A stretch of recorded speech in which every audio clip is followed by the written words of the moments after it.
Formal nang binuksan sa publiko ang Christmas Village sa Mandaue City sa Cebu. Habang halos 300 handcrafted parol naman na gawa ng persons deprived of liberty ang tampok sa isang hotel sa Cebu City. Si Jessie Atienza ng PTV Cebu sa detalye. Rise and shine, Jessie.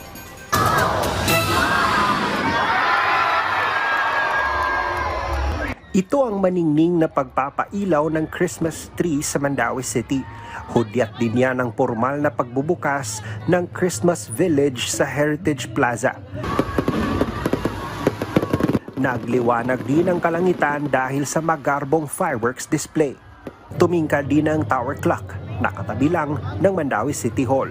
Tampok sa Christmas Village ang nagagandahang mga palamuti. Merry Christmas, Mandawihanon!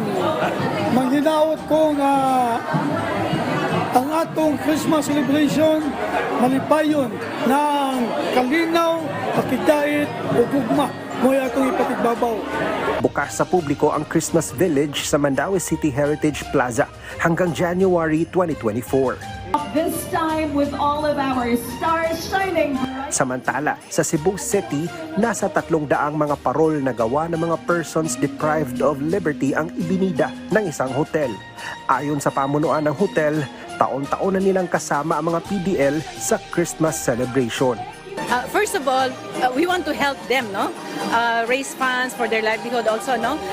We purposely put them into our concept, the lives of the PDL, to be included as celebrating Christmas with them. Mula sa PTV Cebu, Jessie Atienza para sa Pambansang TV sa Bagong Pilipinas.